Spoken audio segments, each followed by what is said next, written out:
you're smart and talented and wonderful. So yeah. Thanks for saying that on live.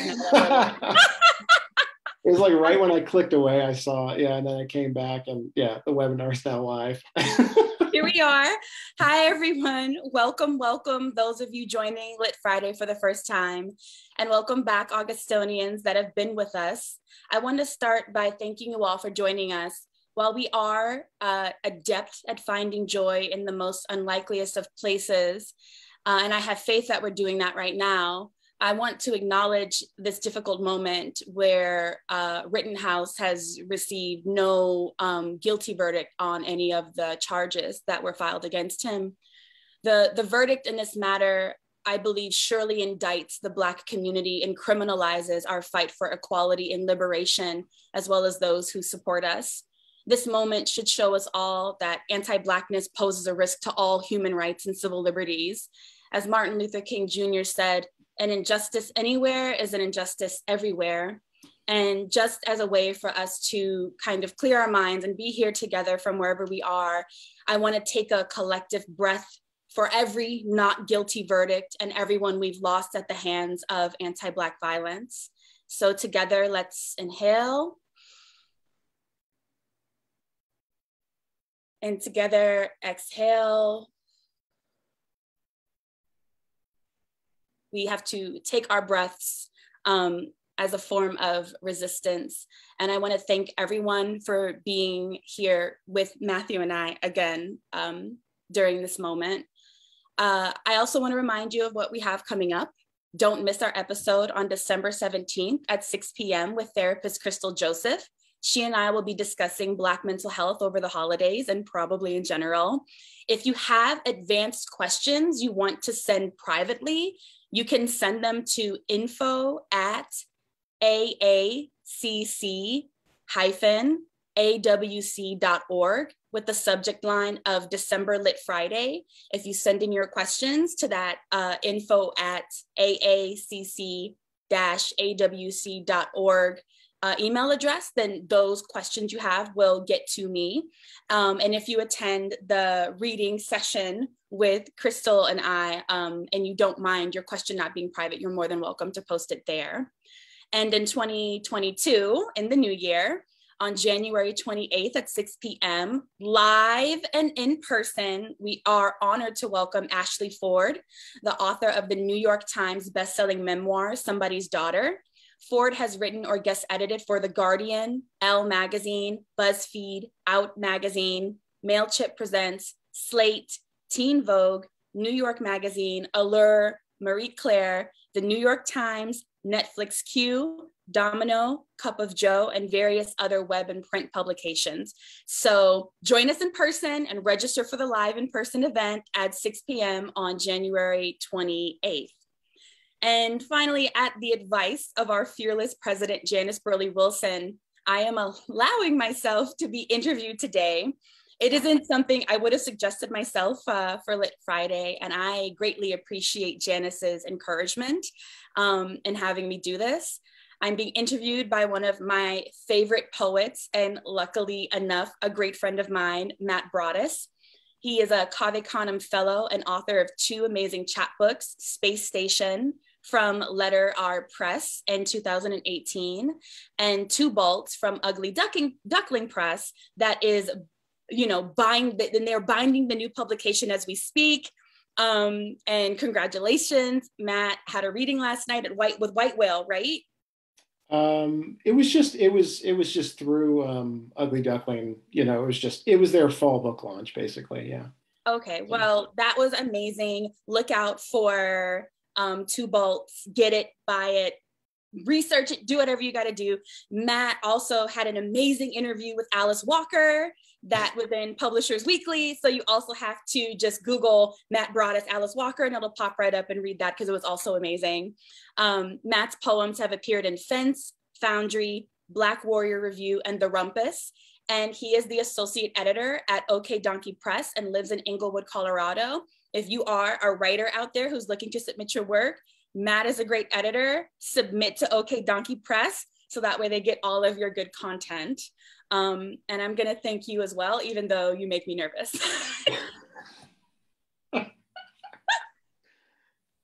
Okay, do I get to interview? Do I get to introduce you now?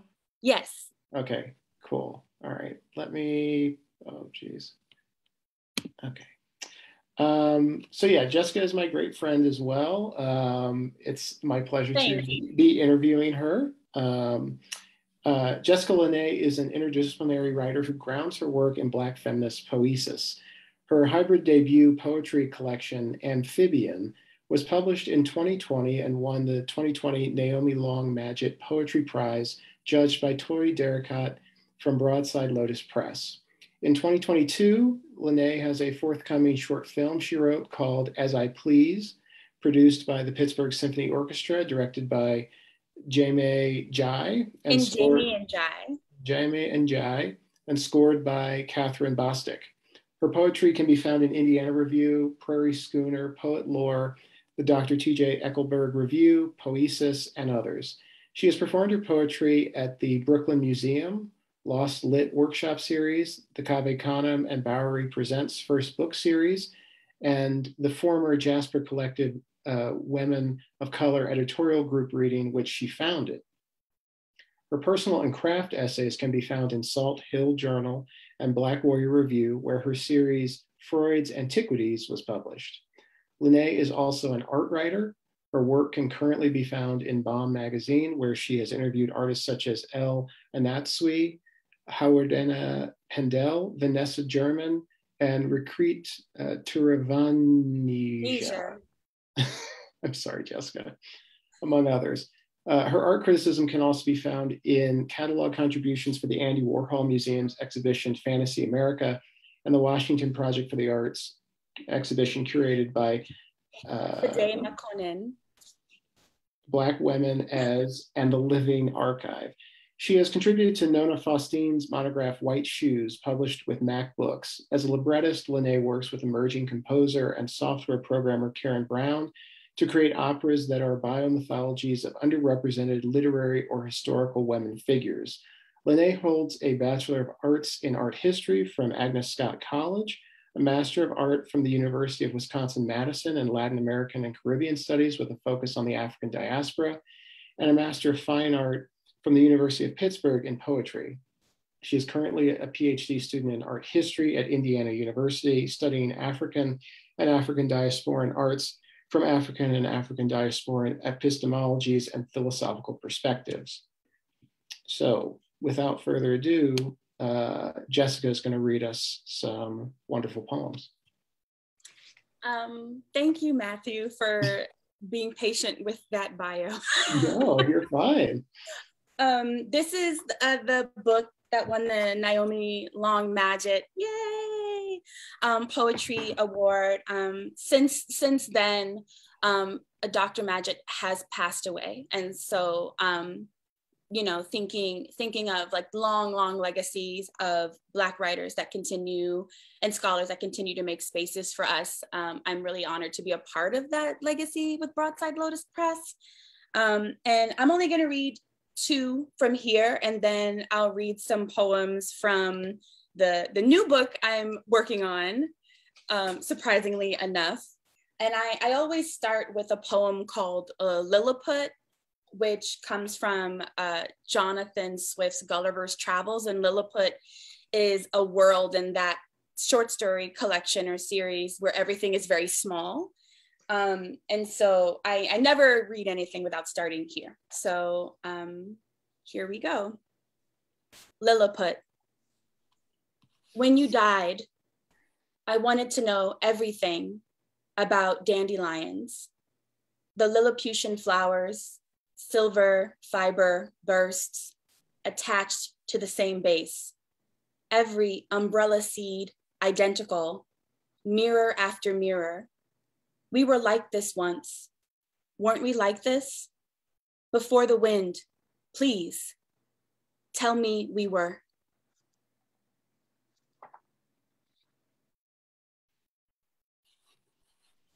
And then I'm gonna read a poem called Junk Science that appeared in Poet Lore, and it's dedicated to my Uncle Junior.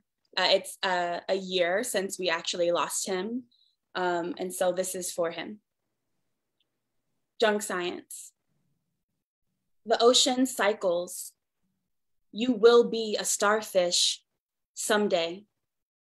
I am concerned with what the body does in life, how it decides. Indeed, it decides without consulting us. Maybe it does, and we just haven't learned to listen. A man enters the emergency room with a lawnmower blade stuck in his head. They don't remove it. The gray matter is already operating under its new condition. Some injuries hold things together. My great uncle presses my fingers into the side of his thigh. I feel the edges of a war artifact inside of him. He touches the shrapnel as his memory quietly packs itself away. There are several people around me losing their memory. How merciful. Enough already. I know what is slipping from their minds, and sometimes it seems it's better they forget. My great-grandmother spent her life surviving on dirt's possibilities, a garden of greens, a garden of chamomile, honey, garlic for pink eye. She called me bruja. In a dream, I walk into the yellow house I grew up in and see my great-grandmother, knees together, heels apart, her body a curl of ink and yellow Chico slacks. La Lupe is on the television, slapping her own face, screaming, "Mandingo, coño."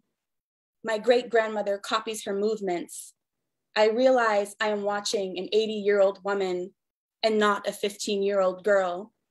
Watching her, I know that some joy is small and strange and erotic and mostly private.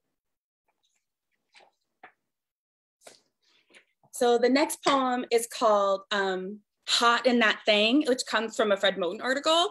And I'm kind of playing on a quote from that. Well, it's actually a poem essay like he does. And the phrase I'm repeating is, I ran from it, but was still in it, in terms of thinking about environments of like anti-Blackness, but also environments of like Black communal love. I ran from shelter, but I was still in it. And the shelter was the river I ran from, but I was still in it. And the shelter was the river made of love I ran from, but I was still in it. But the shelter was the river made of love on the island that I ran from, and I was still in it. And the shelter was the river made of love on the island in my imagination, but I was still in it. And the shelter was the river made of love on an island in my imagination, clouded with hatred I ran from, but I was still in it. And the shelter was the river made of love on an island in my imagination, clouded with hatred on the morning I ran from, but I was still in it. And the shelter was the river made of love on an island, and my imagination clouded with hatred I ran from, but I was still in it. And the shelter was the river made of love on an island in my imagination, but I was still in it. And the shelter was the river made of love on an island I ran from, but I was still in it. And the shelter was the river made of love I ran from, but I was still in it. And the shelter was the river I ran from, and I was still in it.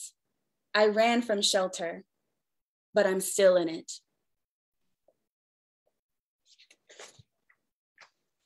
This is called fried cauliflower, which is like a popular dish in like Egypt and like other kind of North African and like Levantian regions. We both move around the opening that neither of us can close. I've tried to give that mouth fried cauliflower and fluffy rice with the taste of fried noodles. They say that the smell of your home is the strongest, most haunting sense. I don't know if I help or harm as I watch you eat. You are unsure if you miss your home as it is or as it failed to become. You say that humans are good at recognizing patterns and inventing things. And when you describe the fault in our code, I understand what you have no faith in. We are beasts of failed empathetic potential. We are least able to deal with our consequences. There is a valley just before getting what we want, where most of us will die. You prod our helixes. RNA is for storing information and producing the function in that information. And I can only relate it to memory with its blind spots, turning itself into a passive constant, like trying not to die.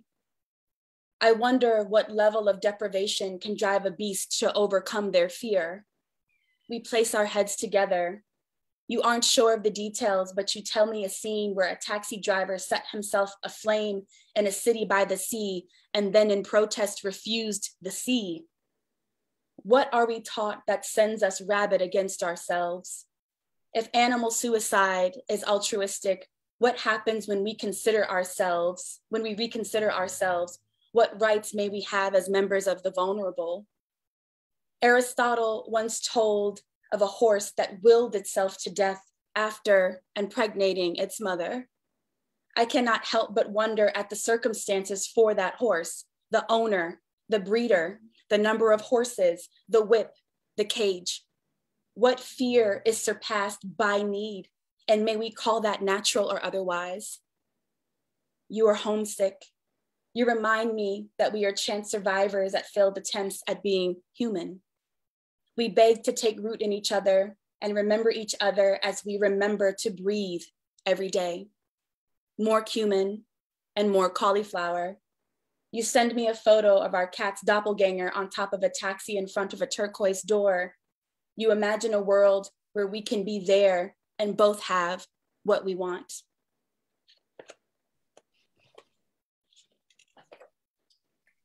Thank you, Jessica. That was amazing. Do you have another one? I have one more, one or two. I'm sorry. Okay, go for it. I'm sorry. One or two, pick one or two. Two, yeah, go for it. Okay. This is called Interviewing the Impenitent Thief. So we always get the story about the penitent thief from the Bible. And so now this is after a collection called The Vertical Interrogation of Strangers by a poet named Banu Kapil, where she proposes a set of questions and then there are poems answering that question in each section. And so this is written from the perspective as if I was interviewing the impenitent thief who is named Justice from the Bible. What was the first thing you coveted that belonged to someone else? Justice says, a man immolated himself in the middle of my small town surrounded by sea. The elder women said he did it for feeling or for folly. I understood at my young age, my feet sloshing water, my hair long, that to some, feeling and folly are the same. Someone abandoned him and left no note. I stole first a gold tooth that fell from my grandfather's mouth, chasing that feeling, that folly of immolation. And I ask, how were you, are you, will you be buried, and by whom, Justice? And he answers, no one came. I was still and still there when they took down their savior. I no longer tasted vinegar. The soldiers did not drive the spikes through my hands and feet, those bones almost the consistency of the bones in a bird prone to ripping. They hammered the spikes through the radius and the ulna. When my body dropped, a dry wicker cage, the wind buried me. Crumb of dirt by crumb of dirt, leaf by leaf, it carried the rest of me away. No songs were sung, just clucks of pity from the children running over the mount. I asked, tell me, Justice, who was the first person you saw steal and from whom? Justice says, my brother boasted and walked into mother's kitchen. He drank her wine. He cooked the food. He fed himself. She turned and fell to her knees. She returned and fell to her knees. He had not left much from which more could be made for all of us. He asked me, why should I eat only a little when there is more than that?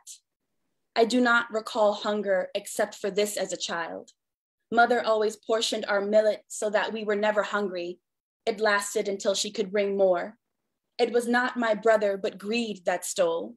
His whole stomach a hinge, a snake's jaw. I went into the street that night, and the rain was blue and weak, and I stole like a crow's peck, my hands and feet fluttering. Justice, why did you steal? He says, our bare feet dug into the mud beside his kneeling form. I watched my brother lay his hand upon an arm of the cross to unsteady the load. I only went to see what the crowd would drop. My fist filled with bread and coins, I pitied this man. To distract the soldier looking on, I feigned laughter. I filled my sack and watched the unevenness of cruelty. How many times have you been told to forgive the person who is not expected to think of their own actions? Did your unspoken compassion ever change their thoughtlessness? Whatever your answer, this is why I steal. Justice, my final question is, do you regret the life you chose? Justice says, my real crime was not being imaginative enough. After my father turned the fat on his body into a wick, I watched him dry out and break like burned wood. For feeling or for folly, no Calvary came. No forgiveness for unintended loss that led to my struggle. Before I died, I begged for some generosity. You are Christ, are you not? Save yourself and us too. In this, I became bartered, scolded by my brother, who was given passage after a life of humdrum unkindness. Had he not been fed by my hand? Had I an imagination, I would have loaded my loot onto a donkey and never returned. That's it. That was amazing. Thank you. Thanks. I'm still thinking about it because I was trying to jot down things as you were reading, just things that came to me. But let's start with, and thank you again for reading. That was beautiful. Let's start with your first book, Amphibian. And like, I'm always fascinated with how these things take form, like how books come into the world. And so like, I guess this first question is just, what is the story behind this book? What was the process of writing it? You know, like if you want to take us back to sort of the you know, where you were in your life during the composition of this, you know, I'm just interested in that process. I think that looking back, I realized I was writing it before I actually got to Pittsburgh for the MFA program. Yeah. So one of the joys of New York is that if you have a long commute, you get a lot of reading done. And so I had been like shoving like book after book after book because I had a long commute up to Washington Heights and then later the Bronx because I moved. And I had always worked in Fort Greene in Brooklyn, like near the Barclays Center, or all the way down at the bottom of Manhattan in 5 Points. And so it was always 45 minutes to like an hour. And when I finally got to the MFA program, there were a few major things that totally just changed in my life. Relationship with parents, relationship with brothers, intimate relationships. And, you know, when foundational things like that fall apart, I think everyone handles it in a very specific way, but I became obsessed with trying to track that process. To kind of make a note of it and finding different concepts that allowed me to really embody like confusion and sadness and grief and you know, and ironically enough, the first year of the MFA at University of Pittsburgh, my aunt who helped raise me passed from complications with diabetes, and I am also a type 1 diabetic. And aside from just losing my aunt, I also had this terror in me of the way that so many, you know, Black women of, you know, like the generation like previous to Gen X die in kind of like dishealth or unattended. Aretha Franklin is an example of this with her medical complications. And so I also just wanted to kind of write poems about her. So I think the first poems that I actually knew were a part of this book were a triptych I wrote to her. Thinking about all the ways that like Black womanhood is so complicated, and depending on where you come from, it seems like your only options are to stay where you are and deal with the consequences of that, or to leave and deal with all of the risks that come with being a Black woman alone going through the world. And so I kind of, it was just wildness. It's like I had like a wildness in me to like heal and to also grieve without anybody being on my back. And it just took like different forms. So I wrote shaped poems to kind of like embody this idea of transformation.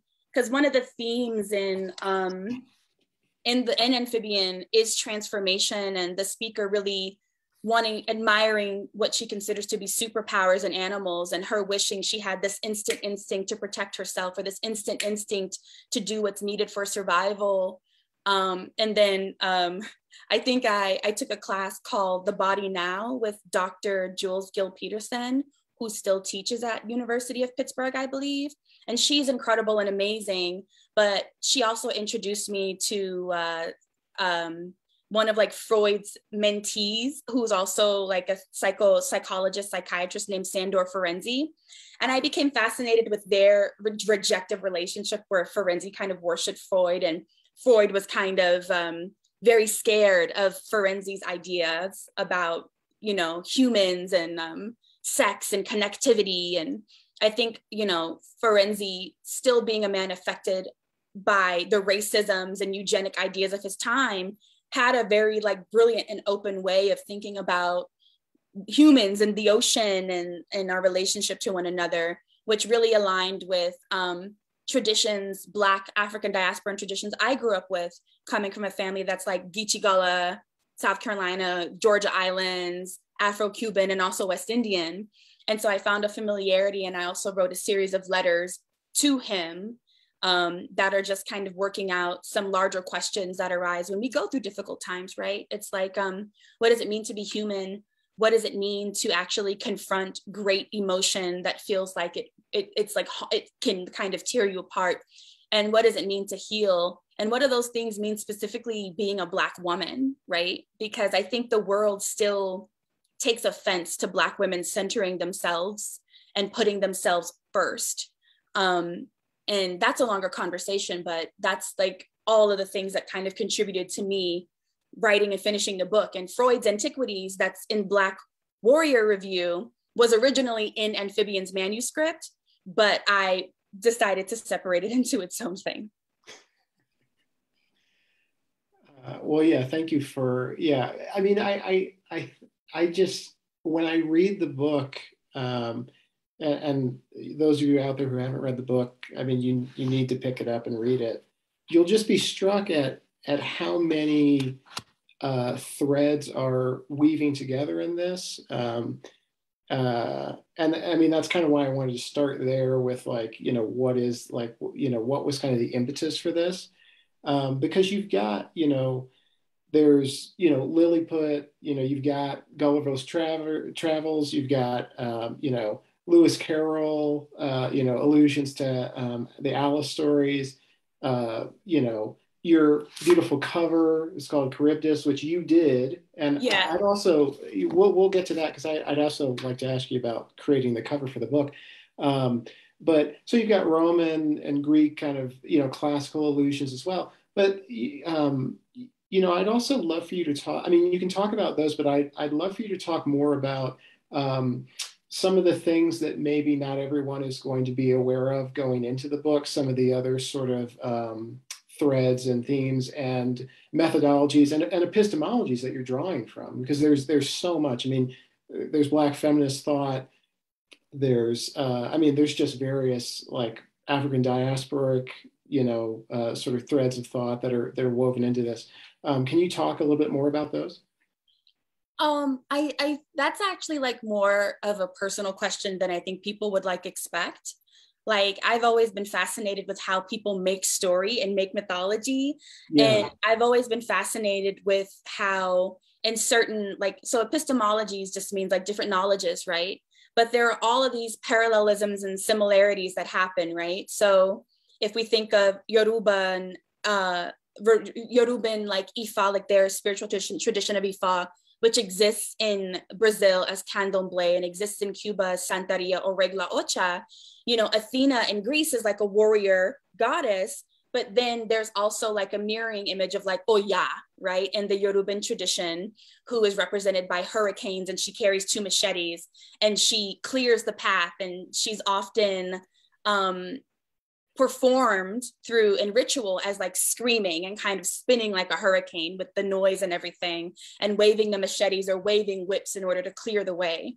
And so there are like several pieces in here that just take the symbology that I grew up in between, especially thinking of trying to find just to show an example. And I think also there's a lot of animism too, right? Like there's a lot of animism here, and thinking about all of the ways that we can learn from how nature operates in our surroundings, if I'm like making sense. But like in the poem Dream, right? There's a portion that's like kai kai kai kai mi, mikai kai mi. So mikai in Spanish means I fell, kind of like I like tripped on my feet, I fell over myself. But kai mi is a way of saying ocean in Yoruba, and it's a word that appears often in music from Regla Ocha in Cuba. And so I was fascinated by the similarity in how they sound and the movement of water and the way that the repetition kind of sounded like the thing. And so it's just really wanting the text to embody the inconsistencies of being human and human emotion, while also showing how culture helps us bridge that, right? Culture sometimes helps us bridge our inconsistencies as human, or give us symbolic language to think about it, or even accessing the tale of Icarus, which is such like a masculine tale. And so it's like Daedalus, the great inventor, is thrown into a jail by King Midas, and King Midas wants him to invent things, and he wants to escape. So Daedalus collects saliva and bird feathers until he's able to make wings for him and his son Icarus. And as they fly out of the prison to liberate themselves, he tells Icarus, don't fly too close to the water, your wings will get wet and dissolve. Don't fly too close to the sun, they'll burn up. And of course, Icarus flies too close to the sun and ends up trapped in the sea. And so I was thinking a lot about wanting that to be representative of like this dilemma of liberation that oftentimes like Black women face, where we're often given the hard choice of like having to depart from our communities in order to be more than what is expected of like the Black feminine, right? In order to know and be ourselves more deeply, whether that means that you're from a trans experience, a queer experience, whether that means that you have no interest in domesticity, or whether that means that you're just of the personality that can't sit still and be quiet, and you have to speak for yourself. And so those are all like different things that appear. There's more appearance of like African diaspora and spirituality in my letters with Sandor Ferenczi because of his thesis called The Lhasa Theory that says all humanity comes from the ocean and we have a memory of it. And all we're trying to do when we are creating intimate relationships or having sex is trying to return to this feeling of origin point, of ocean, of being creaturely and going through transformation. And that really, really rings to like different ancestral entities or forces in like African diaspora and in West African traditions like Mami Huata, Yimaya, Olokun, that I've just had all of my life, and thinking about like the ocean as this healing, transformative, unpredictable superpower kind of place, right? And so I think the speaker in this book goes through so many just like transformations and tries to take on so many different qualities just from everything that she has had access to, right? And it's really about like inconsistency. I think that a lot of poetry books are edited towards a kind of consistency and singular voice, like one voice. And I can't do that. And I can't do it, and I'm not interested in it. And so it's often like easy to say, well, I can't do it, so I'm not interested in it. But it's really like two separate things, right? It's like, I was never interested in it because it seemed disingenuous to only have one voice from an individual. And also like, it's not something I'm capable of, something I'm capable of at the same time. I love that. Yeah, I mean, I think the book has such a polyphony of origin points and perspectives and selves that are depicted on the page. You know, you mentioned in your bio the word biomythologies, and you know, I thought a lot about that. I think it's perfectly represented in here as well in Amphibian. Um, can you? I mean, can you talk about like the desire to do this sort of biomythological work and what you mean, for those of us who are just coming to this term, can you talk about what that's relating to and what the impetus for that is? So that's all Audre Lorde, right? Audre Yeah. Lorde first spoke about like biomythos or the autobiographical mythology. And I think it's just that in the Black experience, especially Saidiya Hartman, who's a Black writer and scholar, wrote in an article called Venus in Two Acts about how we do not have any accounts from women trafficked out of Africa. We don't have any written accounts, and what's written about them writes about them as objects for sale or animals. And so there's this way that the African diasporan woman, femme voice begins after Voyage, because our first accounts really appear, like Phyllis Wheatley, right? She's the first Black woman. I think she's from Senegal. She was trafficked to the United States at the age of 8, and she was taught to read and write.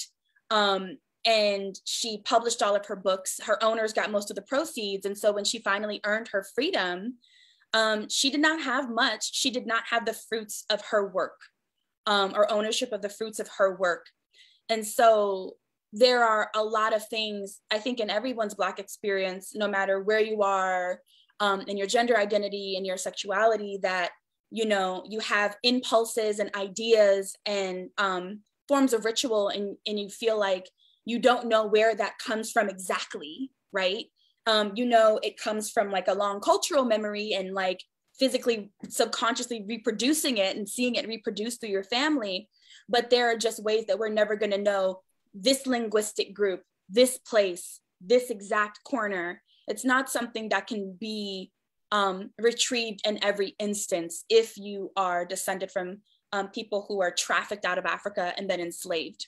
And so, it's always important to think of yourself in terms of like writing your own story, because you can have something that's a fact that happened to you, but you can always change your perspective of it. And sometimes it's not healthy to do that, and sometimes it is. And so when I choose to write a libretto that focuses on a figure called Locusta from Rome, who was a professional poisoner of the Emperor Nero, it's because there wasn't much written about her, and not very many people knew anything about her. There was speculation about where she was from, but I wonder about a woman in Rome who was probably enslaved, probably from North Africa, probably bringing medicinal knowledge to bear in a new environment, and what that meant for her relationship with, like, Nero, who is like, what do you say? It's like infamous for being crazy and abusive as a Roman emperor. I wonder about what my great grandmother was thinking when I caught her dancing, like doing rumba to La Lupe in the living room. And she's like experiencing this very like kind of wild passion where embodying La Lupe means something to her. I can't be inside of that experience, but talking about it is kind of building out the circumstances around it and what's happening with our family. And so for me, it's like retrieval, right? It's like a very, very intuitive retrieval. And it may not have a document, it may not have a documentary, but embodying it through like the written word is like such a like joy and like sense of power to me. The ways that our voices and our stories as individuals and also as a community as Black women are kind of so hard to find and hard to retrieve, and we have to write into that from like our intuition and our personal experience. And now it's like an explosion of like women of the African diaspora, like Black women writing fiction, poetry. We're everywhere. But in a way, as I read across this new treasure trove of writing, I find, that we're all kind of scratching at that question, like, where does this intuition come from? Where does this knowledge I have that helped me get through the situation come from, right? And I think it's incredible. Like, it's incredible. Yeah, I mean it is, yeah, and there is such a an explosion of this kind of literature happening right now. And I mean, you mentioned writing libretti and you know, reading across fiction, poetry. You write just about everything. Um, uh, uh, you know, I'm kind of fascinated with that as well. Is writing across genres for you just part of like a larger project that's related to this sort of biomythological, you know, work that you're doing, you know, sort of retrieval that you're talking about?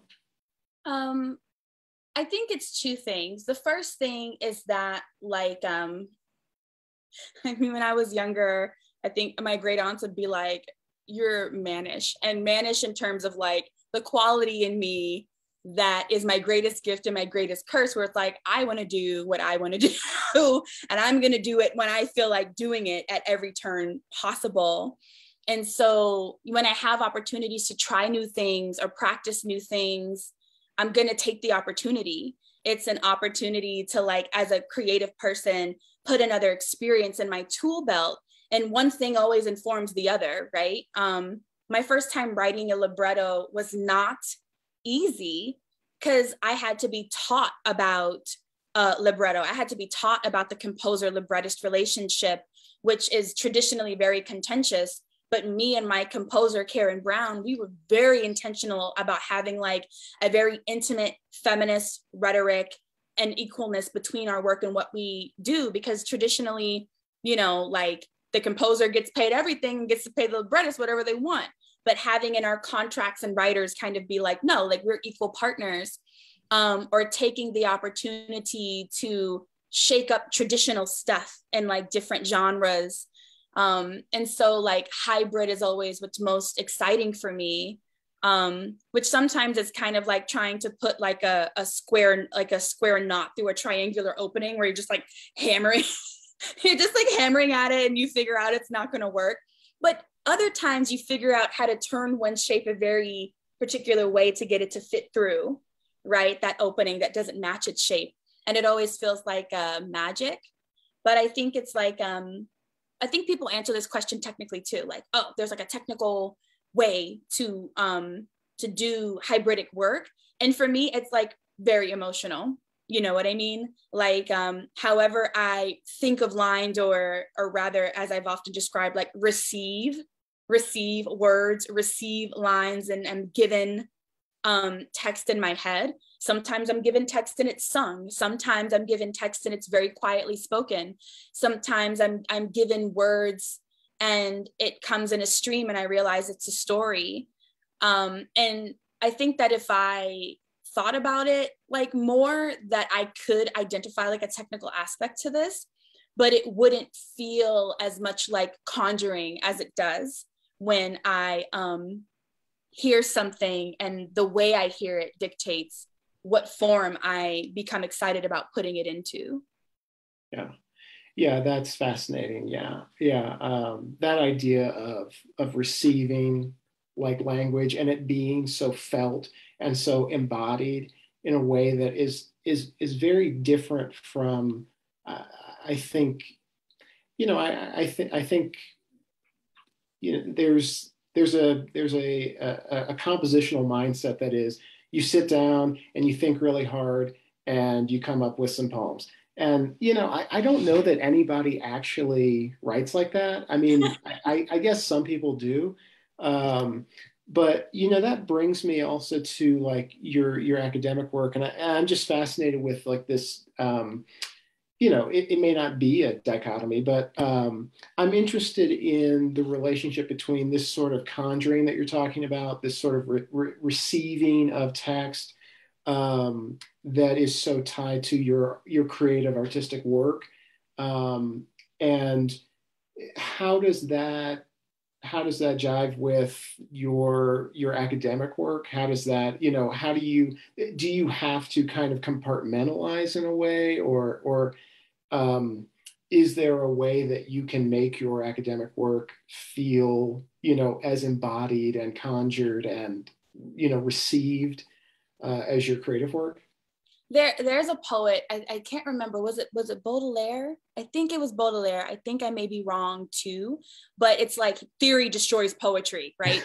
They said theory destroys poetry, but in the art history program, what I am specifically focusing on is expanding the African diaspora and experience a little bit beyond the transatlantic slave trade, and identifying cultural, aesthetic, and philosophical continuities that are still practiced in the arts, and specifically focusing on radical Black feminist performance artists or interdisciplinary artists, and really kind of identifying this way that, you know, in the case of my studies, Yoruban and Congolese cosmologies and philosophies and aesthetics continue to kind of like appear in the works of, you know, like women who are a part of the African diaspora, and really wanting to show how when we only use Western knowledge to analyze our stuff as Black people, then we're missing a whole entire universe of what it's doing, right? Because if art history was invented in like the early 19th century, the early 1800s, by Johann Winkelmann, and he literally began all of art history with the Greeks. But as I go through history and I study Sylvia Wynter, Hortense Spillers, Zakiya Iman Jackson, whose book Becoming Human will blow your mind, as I do all this studies, I understand that there has always been a cyclical relationship between Mediterranean and Western Asian communities and Africa itself, right? That long exceeds and long existed before, right? What we know is like Portuguese contact, which initiated the slave trade in Western Africa in particular. There was a major human trafficking enslavement practice between the Arab world and the eastern coast of Africa that was happening simultaneously, but existed a little before Portuguese contact. And so it's understanding how we think of ourselves as citizens and humans and persons, and where does racism come from, and how does the rejection or denigration of the Black woman and femme, how is that foundational to how we understand who is considered to be human, who is a person and who is not. And so it all flows together and gives me like this wider scope, right, of thinking about histories and this long project of kind of like first anti-African drifting into like anti-Black sentiment that has reached from antiquity pretty much into today. And, you know, it's interesting because in academia, citations, like citing or crediting the person whose thought you're using or whose quote or thought you're writing down and interacting with is a huge deal. But when we think of Western knowledge, it's really just an incredibly long practice of citing themselves, of European and white thinkers citing themselves, citing their own knowledge, which of course is going to constantly reproduce anti-Black sentiment, because it was there in antiquity, it was there with Aristotle, it was there with the people that they cite from all over, from the Renaissance to now, to even like early 20th century medical diagnoses, you know, like drapetomania, you know, like that was like a medical diagnosis for Black people wanting to be free and not wanting to be enslaved anymore. They considered it like some kind of weird diagnosis, but that's all to say that it's like, whereas the work, sometimes different kinds of work overwhelms the other, right? Like this new book has been slow because doing research takes up time. It all informs a perspective and reveals patterns. It reveals patterns in thought. It reveals patterns in oppression. But most importantly, it reveals a blueprint and a pattern for surviving and thriving at the same time that I think is invaluable to any person that is within and identifies with the African diaspora and being Black. Yeah, yeah. Um, well, I want to ask you too. I mean, since you brought up your new, the new book, can you tell us a little bit about that and the ideas that are percolating? Because it sounds very much to me like we encounter these ideas, or you encounter these ideas, they percolate, they interact with your lived experience, and then that all like kind of coalesces in the sort of receiving and sort of conjuring work that you're doing as a writer. Is that, I mean, yeah, I mean, I just want to know, yeah, what's the new book about? It's really about human intimacy and how we push each other to the very edge. It's really about how we form relationships, how we relate to one another, how we love one another as humans, and then the way that things like the nation state and poverty, and sorry, I got a nudge, so she wants some love, and all of these different exterior mechanisms like affect the way that we treat one another and affect the way that we see ourselves, and how that can inflict a certain restriction on how we deal with fear, how we deal with passion, how we deal with loving someone that we see that seems to be nothing like us. It's really about interrogating intimacy and what intimacy means to being human. Like in the poem I read about the cauliflower and the horse and Aristotle, like that's really just about like the ways that we push each other to the very edges of ourselves and the brinks of our own lives. And the central question being like, what kind of extremity or deprivation leads us to overcome our fear, to revolt, to have a revolution, to be in the street, or help? What kind of deprivation makes us ultimately become good enough to love one another, from a couple's perspective, but also from like a larger perspective. That's where it is right now. It's very, very, very much about thinking about relation, how we relate to one another, and what that means for like the personal political, and how that stretches out into the world and like creates different opportunities. A poet that's really good at this that I've been reading, like in this like an emergency, I've been reading her work, is Carolyn Forche. Like she was here where I am in Indiana, and she had a reading, because I was thinking in my head before I even knew she was going to come, I was like, I need to read her work. Like I need to revisit Carolyn Forche because she's really good at doing this.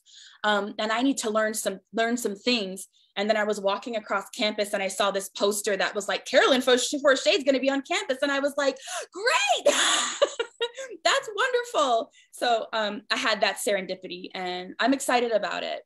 Yeah. And so like in Amphibian, you've got lots of visual poems. Are there, I mean, and you also, you've written extensively about art. Your, PhD is in art history. Does the book have some visual poems, or does it, I mean, I'm sure it draws on the visual traditions that you're pulling from, but yeah. It has ekphrasis, which is like poems that are about a piece of artwork and like a meditation on that artwork. But most of the poems right now are prose poems. So they're like written in prose form, which is also one of my favorite ways to write. Hybrid. Because so often there's like a story being told. And so that form of continuously kind of movement, like wavering back and forth, is really important to me. I'm not saying that some of these won't end up edited into shaped poems. I just don't know which poems will be shaped yet, if any of them end up shaped. Yeah. Well, that's exciting. I love prose poetry too, because it hits that hybrid place where it's one of those things where you read them and there is something alchemical about them that makes them different from fiction. And it's hard to kind of put into words what that is, but when you encounter it, you know that it's a poem. I also, I want to ask you more about things that are coming up for you, like your short film. What's the story behind that? I mean, how did you even get how did that project even evolve? So Suzanne Perino at the Pittsburgh Symphony Orchestra actually saw me do a presentation that was developed from a Heinz Endowment grant advancing Black artists and arts in Pittsburgh that I received in 2017, which was a project where I interviewed women over the age of 70 in the Hill District about just like their lived histories there, their participation or awareness of the Black arts movement, and also their relationship with gentrification in the Hill District, because it's pretty raw. Like gentrification and its kind of mechanisms in Pittsburgh are really kind of changing like a Black architectural and historic and lived presence, right? And so the Hill District, because it's between downtown, the hospital and the university is kind of like prime real estate. Even when I was last home in Pittsburgh in May, and I drove past where I used to live on Francis Street, at the corner of Francis Street and Center Avenue and Middle Hill, like the duplex that was next to the duplex I lived in had been demolished, and a few other places had been demolished. And I just knew, I'm like, whoever is in this last joint of duplexes, they're going to be forced to sell, and then something else is going to be put here once this whole block is cleared, which also jeopardizes the gentlemen that are at the YMCA that's also on that corner, who rely on paying cheap rent to live there while they're in recovery or they've just gotten out of prison.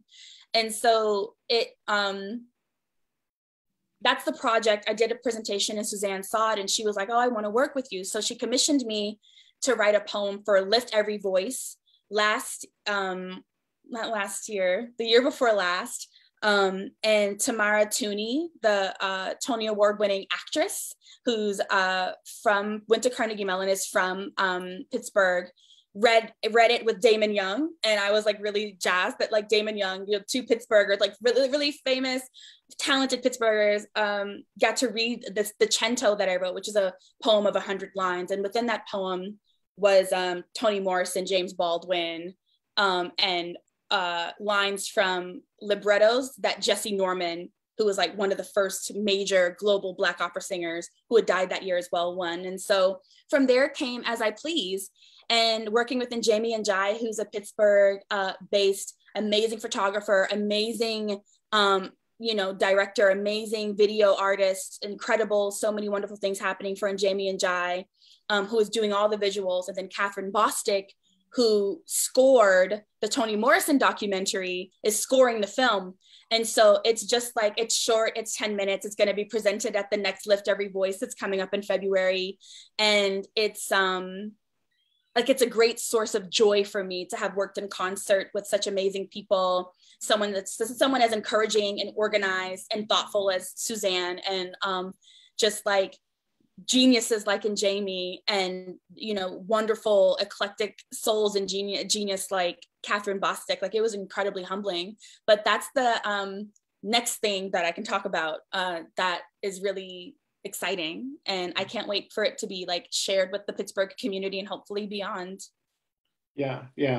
Well, I'm excited, and I'm definitely going to seek it out, and I hope all of you do as well when it comes out. Yeah, that's very, very cool.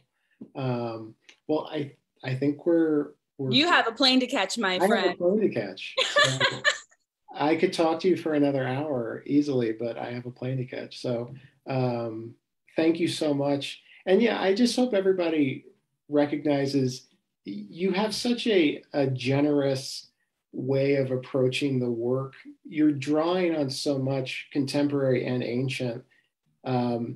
And you want to make it visible for people, and I just I really appreciate that about your work. So thank you for letting me get to chat with you, and we should do it again sometime. Absolutely. Thank you, Matt. Go catch your plane, and okay. everyone go buy Tubalt. Read it. Thanks. Read it, and read the Alice Walker interview too. I can't believe you did that. I'm so proud of you. It's so good. Thanks, everyone. Have a good night. Bye, everybody. Bye.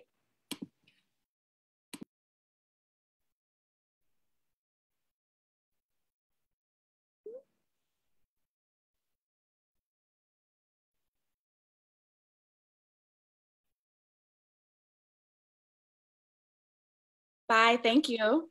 Bye. Have a good rest of your Have a night. good night.